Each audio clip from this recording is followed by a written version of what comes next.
Hi everyone, it's Christine. Thank you so much for clicking on this video. I hope you had a fantastic holiday break and 2023 is off to a good start.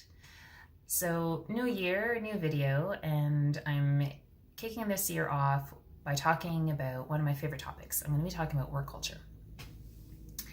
So in 2022, I think we all noticed the degree to which work culture was on everyone's mind. I also noticed some of the more progressive organizational leaders being really intentional about the culture that they were instilling or fostering in their organizations. And so in today's video, I want to cover off three things. I want to talk about first, well, what is work culture? And then I want to talk about how our behaviors make up our work culture. And then thirdly, I want to talk about why it's important to be intentional about your work culture. And so first things first, what is work culture? The definition that experts tend to use, the one that seems to really resonate with people, is work culture is how we do things around here, even when no one is looking. So I'll give you an example that can help crystallize this definition. I know of a company in town so this is a company that values continuous learning.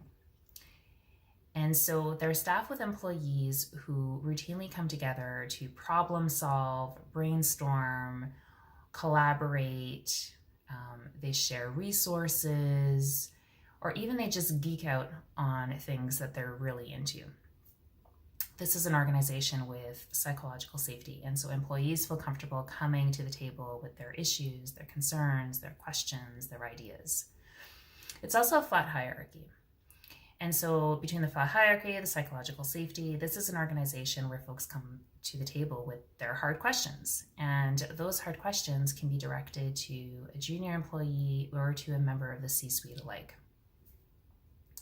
Now, as a ritual, they end the week by carving out a few hours to just learn from each other. And so what this means is every week somebody has a turn to present on a topic of choice. And it can be work related, or it could even be, one of their own personal hobbies that they're really diving into in that particular moment. And so in this company, you see that there's complete alignment between how the company is structured in terms of their processes, their rituals, their organizational design, how people behave, they share, they collaborate, they spend time together, they work together, and what they value, which is this continuous learning. Now, on the flip side, let's say you have a company that values creativity and innovation. And so they expect people to routinely come together to experiment, to try things out, to fail fast and learn so that they can come up with the next best product. The thing is, let's say in this company, they dole out a heavy workload. They have prescriptive processes. They might even have excessive bureaucracy, though. So there's just a lot of red tape to go through to get anything done. Let's say they're staffed with micromanagers. It's a very command and control type of management style. And so in this organization, there is no time or flexibility to play with ideas. You're just jumping from one task to the next. And so in this environment, you would see misalignment between what the company values, creativity and innovation, how they're structured in terms of their processes, their management styles, their expectations, and how people behave, which is being very process-driven and task-driven.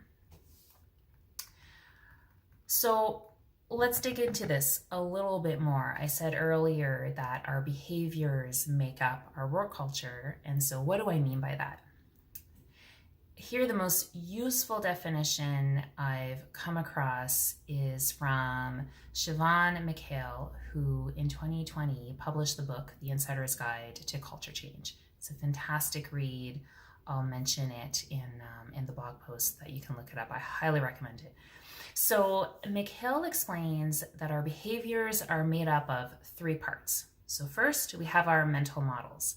So, our mental maps. Our mental maps are our perceptions, points of view, and images that we hold in our head about our work. And then next, there are the roles that we play. And by this, we mean the part played by a person in a given situation.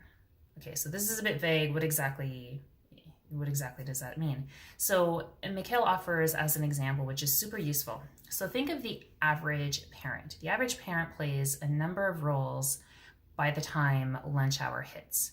So the average parent gets up in the morning, they wake up their children, they prepare breakfast, they have a bit of a chit chat with their partner about their day, they get to work, they check their schedule, they check in with their team members. So just within those first few hours, the average parent would have played the role of loving parent, caring partner, and team lead. And so this is what we mean by the role that we play. It's not our job description, it's the part played given the situation. Okay, and then the third one, which I'm particularly interested in, are the patterns of behavior. So the patterns are the often hidden agreements or co-created rules between the parts. Okay, so again, a bit vague, what exactly do we mean? I'll give you an example actually from my personal life because I had that aha moment of like, oh, I see what the pattern of behavior is here. So just before the holiday, like most of us with children, I received my daughter's report card. And it wasn't her best. And so, kind of dug into it. And the big piece of feedback that she received was she doesn't review her work before handing it in. Now, I see this written in a report card and I think, okay, I've seen this feedback before. She's gotten it in previous report cards. Her older sister tends to get the same piece of feedback.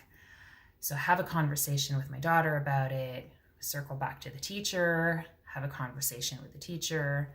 And then I kind of stood back from all this and thought, well, what's the pattern of behavior here?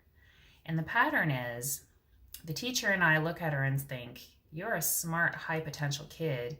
You should be able to do better. You can do better. We know you can do better. And my daughter stands back and thinks, I'm doing the best I can. I don't know what more you want. And that repeats itself. And so that's what we mean by the pattern. You can think of another example, say you have a client service organization and a client calls up with a complaint. What typically happens is the team will look to see, well, who's to blame, right? That's the pattern. You get a complaint, let's figure out who's to blame.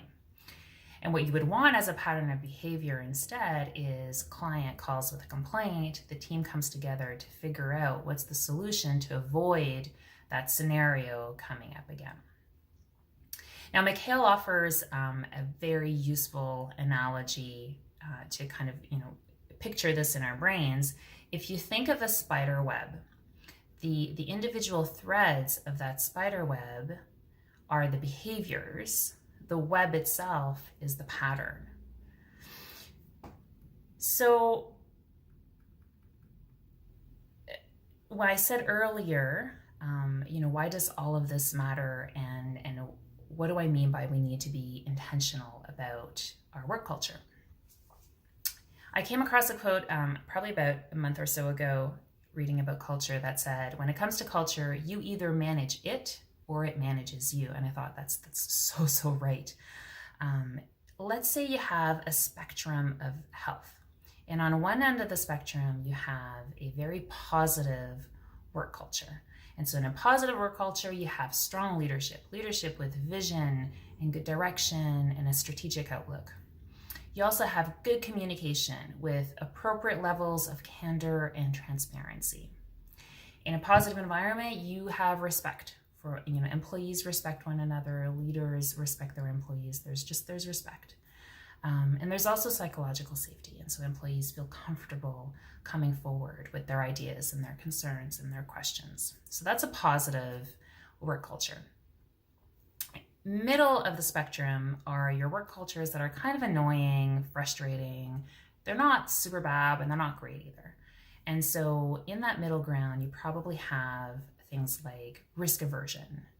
Probably have excessive bureaucracy. So again, the fact that you need to cut through red tape to get anything done, decision making is super heavy.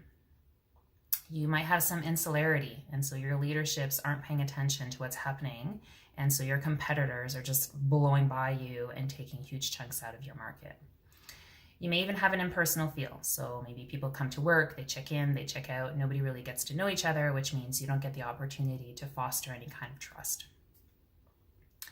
And then on the far end of the spectrum are your toxic work cultures. And so in your toxic work cultures, you have things like non-inclusion, disrespect, unethical behavior.